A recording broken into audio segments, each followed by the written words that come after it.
All right, thank you for the introductions, and thank you all for joining us here for How to Combat Labor Shortages with Flexible and Easy Automation Solutions presented by Mitsubishi Electric Automation and Southie Autonomy.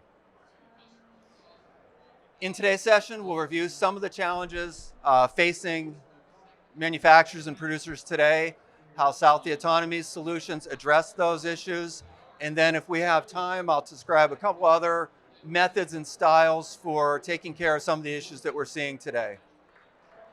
As far as introductions, I'm Patrick Varley, Product Marketing Manager of Mechatronics at Mitsubishi Electric Automation. I have over 35 years in the automation industry and have worked for a number of manufacturers, suppliers, and distributors.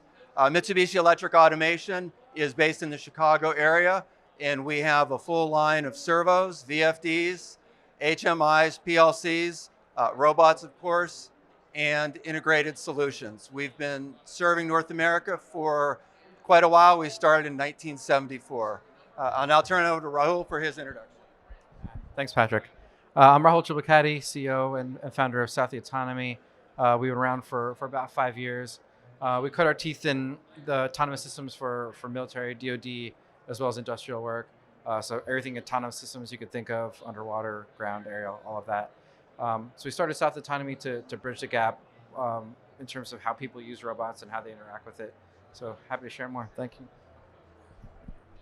All right, thank you very much, Rahul. Now we'll jump into a couple of today's challenges, the first of which being labor.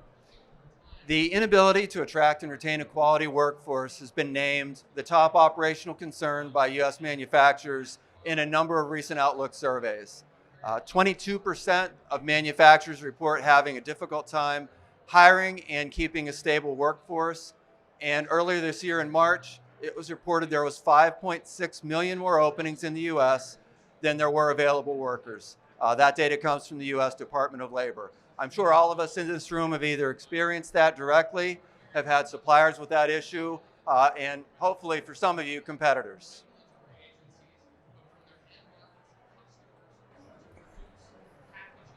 The labor force participation rate is one of the, it's hard to tell whether it's a leading or trailing indicator of it, but it's very symptomatic of the labor issues.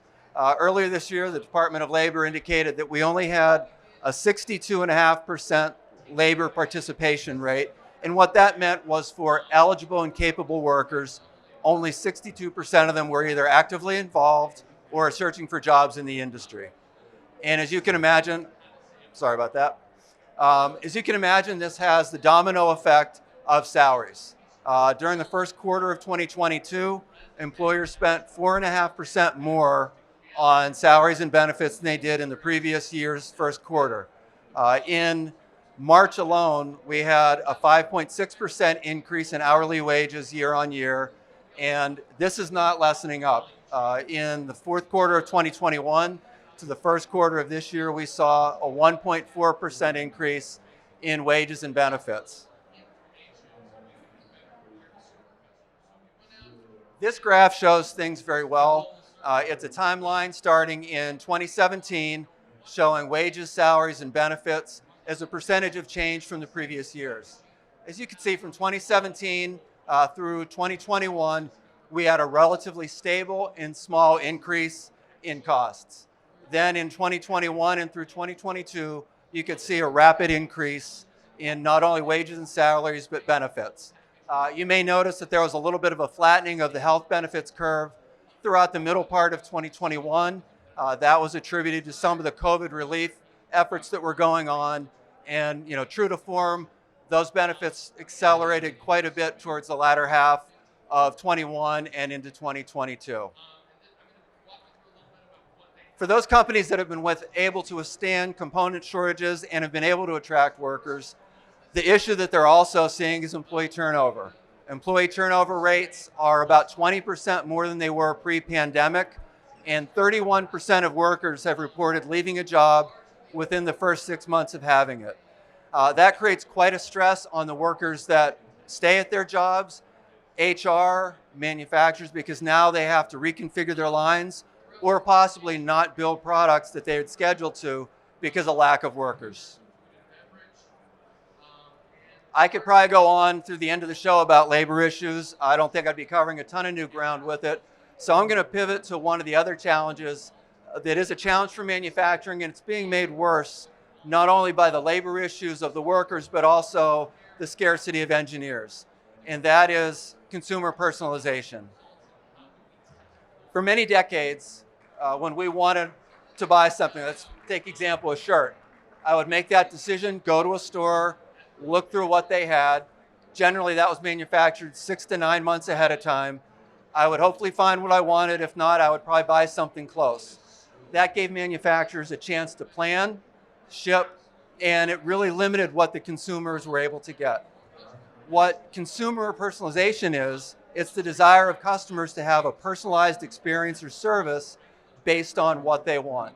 And again, that's a relatively new concept. It used to be very small. You could order a product with special options, but it would take a lot longer, and manufacturing wasn't geared towards those oddball exceptions. Now, with a shrinking labor pool and the scarcity of engineers, that's causing quite a problem because we can't keep up with demands. It's no small feat to overcome component shortages, but again, when you couple that, which again, that's one of the biggest challenges facing manufacturers, when you couple that with the labor issues, you really have, almost a perfect storm. Now you throw in consumer demands and preferences that go against everything that you've built your equipment for. It's small wonder that the pressure to meet delivery deadlines and surpass those customer expectations, it's getting harder and harder and harder. This graph shows it very well. The gray circles, starting in the elbow of the graph, represent roughly how much of each type of product was made, and you could see the bulk of it was made in the standard product with very little customization, and we had very high volume. As you go up towards the end of the circles, you saw a much smaller requirement for customized products, and there was a very high cost associated with that. What consumer personalization is doing is it's changing the equation of that graph drastically. We're seeing almost equal amounts of every variety of products, and the pricing pressures are pushing it down and down. And again, this is a challenge, but with yesterday's manufacturing techniques and technologies and today's workforce issues, it's overwhelming some of the suppliers out there. This curve's another illustration of it. Typically, equipment was designed to keep a manufacturer somewhere on the gray curve. High volume, low mix, or high mix, very low volume, and the cost went up as well. Where manufacturers need to be is on a new point that's not even on that graph. It's the intersection of standard customized products, if I may, and low cost. And again, that's a challenge that we're seeing over and over again. Currently, about 30% of online shoppers are customizing products. I'm sure almost everyone here has done that. You're looking for, again, I'll just use shirt as an example. You go on to a website, you can look at every different color, different styles, easily switch between vendors. You pick what you want, and hopefully you get it within 48 hours. When you think about manufacturing, that's not how it's set up. And that's changing, mainly because it has to change. And to adjust to that is really one of the challenges. And again, that's amplified by the consumer personalization and the labor issues. Fortunately, there are companies like Southie that address both of those situations with their innovations that they've designed and deployed in a number of cases. I'll now turn it over to Rahul to talk a little bit about those.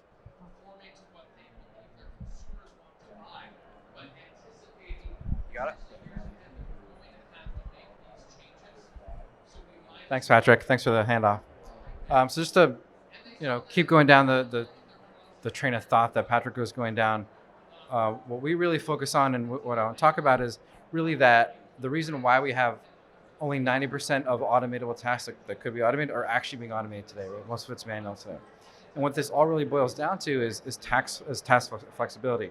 How do I truly get payback on automation if I need the robot to do lots of different things? So today, the way we do it is we find a really highly repeatable task, and we look to throw a bunch of automation and integration complexity and expertise at it, and say, okay, I'm going to spend probably 3 times the cost of the hardware itself to get this one robot doing the same thing over and over again. But when we look at where we have a lot of people, that's not what they're doing, right? They're doing lots of different things. We have them being flexible. They're people. They can do lots of different cool things. But how do we get automations to start looking like that? And really the key here is changeover. Can we get one robot to do lots of different things? And if we can do that, then we can change the way that we compute ROI for a robot, or how we cost justify automation. So the prime example here, and one of the reasons why we're at PackExpo, is the consumer packaging market, right? At a macro level, like Patrick was talking about, there's tons and tons of customization. We're really targeting the packaging to how the consumers want to consume it, whether that's variety packs, or it's club packs, or it's retail ready packaging. So even though marketing from the brand perspective wants the product to look like that, from an operations perspective, we're used to just building automation that does the same thing over and over and over again, and those two things don't mesh well. So the opportunity here is really to build a very easy automation scheme where you can really quickly change over what you want it to do, and we can augment that existing workforce instead of trying to replace every single little thing in there. We can have those same people be upskilled, augmented, and start getting that production out that we want, the same kind of throughput. So how do we actually do that? So our mission at Southie is to solve these labor challenges with robots as co-workers, not necessarily as replacements, right? We still have really valued workers in all these places. We just want them to be more and more productive, and robots can help us do that without having to bring in a whole lot of engineering expertise. The other way we're going to get value out of these robots is to deliver this just-in-time automation capability, or the ability to have this one robot do the task that's needed at the time that it's needed, and not just the same thing over and over again, because some of our operations don't actually work like that. And then overall, what we want to do is just decrease the overall barriers of entry to a robot. Can we reduce that cost barrier? I was mentioning, sometimes it costs 4 to 5 times the cost of the hardware to get that robot up and running just for one task, let alone all the many tasks that we're now starting to talk about. And if we can do this, we get a new way to get to ROI. So to give you an example of what we're doing at Southie and what our mission here is to be able to retask and change robots over within 10 minutes or less. The way we do this is by allowing any worker on the floor that's going to be interacting with the robot, or even a line supervisor, to explain what the task is to the robot, much in the same way we might explain what a task is to a temp worker or a line worker. So in those cases, it's, here's my packaging for today. I want to go into this particular configuration. The parts are going to come here, and I want it over here in a particular set. So a good example here, and I'll talk a little bit more about it, is beverage variety packing. So we'll see a can over there. I know I'm packing these purple cans today. I know I want them to go into trays 8 at a time on this part of the tray. And then robot, I want you and Southie software to go figure out how to go get the robot to do that task. And by doing this, we can lower the skill set that's required to even interact with the robot, right? So now we're getting line supervisors, folks that actually work the floor, and not engineering people, not automation experts, to interact with this kind of system and say, hey, robot, do something new. Two, you get speed there, right? Because you don't have to describe every single little detail about how the robot should do something different. We're using computation to have that robot do that. So I'll give you a quick example here. So one of our customers does flavored variety packs of seltzer water. So these guys get different pallets of different flavors from the manufacturer. They put them on a line, sort of a spoken wheel type of setup, where there are different flavors of pallets on each line and coming, and then the human workers are unwrapping the pallets, taking the cases off, unwrapping the cases, and then pushing the cans onto a conveyor belt, and then they're manually taking the cans and putting them into a variety pack or a tray. Now, the picking of the cans and putting them in tray is completely automatable, but these guys don't run that same operation the exact same way for years and years and years. They'll do it for like a week, maybe 2 weeks at the most. And then they'll run a bottle, or they'll run a carton, or they'll run some sort of different variation of that product. So what we need is, in order to automate in that scenario, we need something that can change as fast as their processes change. And so what we were able to do for these folks is, at the intersection of an in-feed where cans are coming in and they go out to the out-feed to be packed, there's typically people there. There's almost 6 people there just picking up cans and putting them into trays. And so what we're able to do for these customers is put a robot in that same corner without adjusting any of the way that the cans come in or the cans come out of that station. We had 2 3D cameras that'll go on the in feed, one on the out feed, and that's it. That's all the hardware that we have to add. Basically, a robot and a few cameras. And with our software, we're able to tell that system at a really high level, okay, I'm doing cans today, I'm not doing bottles, and I want 8 on this side or 4 on this side, or I want cartons on one side. And then they're able to run that operation just like that. They match the throughput of the worker at that stage. Actually, the robot can do a bit better because they don't have to take breaks or do any of that stuff. But they can also work alongside those same robots. So the same people that were feeding that station before are still feeding that station. So what we're able to do is be really flexible about how we put robots in and not have to rip up an entire process. And this starts lowering the barriers of entry. I don't have to now have a really complicated integration exercise to rip up all their conveyors and how the product comes to a particular station. I can drop robots in and have them go. I can show you a video of that. So I think you can see my mouse. Can you see my mouse? So the station at the corner here, you can see there's a bunch of folks on 4 other lines that are at that corner as well, operating in the same exact way. Here, we'll pan out here. And so we're able to have that robot work in exactly the same way that a person would, but at a similar rate, or if not faster. And then eventually, when we're gonna fill this line with more robots, we're gonna see the efficiencies ramp up because we don't have as many stops because we dropped cans or we got tired or have to take a break. And the robot's actually also able to throw the tray just like the person does. Another good example here is snack box packing. So this particular customer had direct-to-consumer type of subscription boxes. They run different varieties of what those packs will go in there, or the snacks that will go in that box. And what's important to them is that the labels and everything face the right way in the pack. Their consumers open the box, they want to see nicely laid out stuff. So even though the products are coming in a messy bin, our system's able to understand what side those packages are on, pick them up, reorient them in the way that they should be going into that box, and then place it down. What's important for these folks, again, is that they have lots of different variations of a snack box. So they're not running the same thing all day, every day. The chips or bags might vary. They might have granola bars one day. There's lots of mix there, and not just mix in the picking, but mix on the packing side as well. So here's a quick video of that. The gentleman in the back is not us. It's one of our customers. He got really excited about the robot. But in this case, we're using a simple vacuum tool to understand what side of the chip bag is facing up. We will pick that side of it, reorient it in the right way, and put it into the snack box. And oftentimes we can meet or exceed the throughput of a worker. But sometimes, in some cases like this, it's a little bit slower than a worker, but there's still ROI there in order to get the labor out.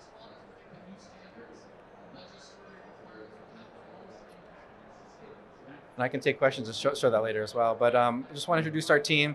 We're experts on the robotics side, both in technical and the business side of it.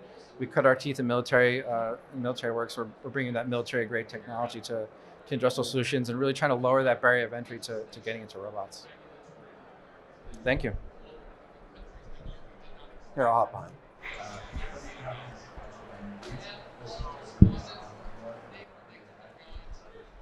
Alrighty, thank you very much, Rahul. And I couldn't hear very well up here, but we do have in our booth, which is in the South Hall, 1505, a version of the beverage repackaging cell in our booth.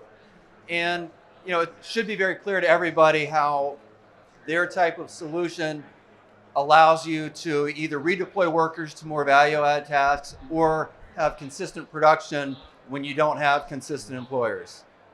I'll now talk about a couple other approaches very briefly that help combat a few of these issues.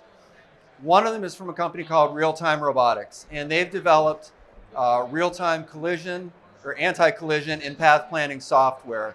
And traditionally, robots had to be extensively reprogrammed when the task changed.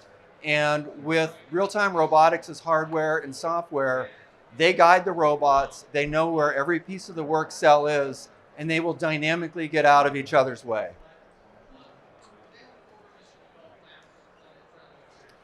This is a demo that we had at Automate and then at IMTS. So as you could see, we had 3 robots.